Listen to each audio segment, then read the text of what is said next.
নমস্কাৰ। চৰকাৰী বিদ্যালয়সমূহৰ বাবে ২৬ দিনীয়া গ্ৰীষ্ম বন্ধৰ বিভাগীয় নিৰ্দেশনা প্ৰকাশ পাইছে। হয়, এয়া চাওক, অসম চৰকাৰৰ বিদ্যালয় শিক্ষা বিভাগে এই নিৰ্দেশনাখনৰ জৰিয়তে জনাইছে যে অসম ৰাজ্যিক বিদ্যালয় শিক্ষা বোৰ্ডৰ ২০২৬-২৭ বৰ্ষৰ শৈক্ষিক দিনপঞ্জী অনুসৰি বৰাক উপত্যকাৰ জিলাসমূহৰ বাবে গ্ৰীষ্মকালীন বন্ধ ৬ জুলাই ২০২৬ তাৰিখৰ পৰা ৩১ জুলাই ২০২৬ তাৰিখলৈকে আৰম্ভ হ'ব। বাকী ৫ দিন অৰ্থাৎ ১ জুলাই ২০২৬ তাৰিখৰ পৰা ৫ জুলাই ২০২৬ সময়ছোৱা চলিত শৈক্ষিক বৰ্ষৰ দুৰ্গা পূজাৰ বন্ধৰ সৈতে মিলাই দিয়া হ'ব। অৰ্থাৎ ২২ অক্টোবৰ ২০২৬ তাৰিখৰ পৰা ২৬ অক্টোবৰ ২০২৬ তাৰিখলৈকে।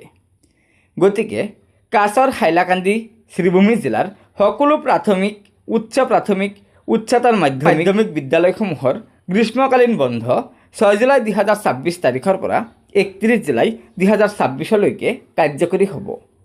হয় ছাৰ বাইদেউসকল, কাছৰ, শ্ৰীভূমি আৰু হাইলাকান্দি জিলাৰ চৰকাৰী বিদ্যালয়সমূহত ২৬ দিনীয়া গ্ৰীষ্মকালীন বন্ধ ঘোষণা কৰিছে শিক্ষা বিভাগে। আৰু বাকী যি জুলাই মাহৰ ৫ দিন আছে, সেই ৫ দিন দুৰ্গা পূজাৰ বন্ধৰ লগত শিক্ষা বিভাগে মিলাই দিয়ে। গতিকে ছাৰ বাইদেউসকল, এয়াই আছিল শিক্ষক কৰ্মচাৰীসকলৰ গ্ৰীষ্মকালীন বন্ধ সন্দৰ্ভত আজিৰ গুৰুত্বপূৰ্ণ খবৰ। গতিকে লগৰ বন্ধুবৰ্গক এই ভিডিঅ'টো শ্বেয়াৰ কৰি আজিৰ এই গুৰুত্বপূৰ্ণ খবৰটো জনাই দিব আৰু নতুনকৈ অহা ছাৰ বাইদেউসকলক অনুগ্ৰহ কৰি আমাৰ এই চেনেলটো ছাবস্ক্ৰাইব কৰি ল'ব। ধন্যবাদ। জয় আই অসম।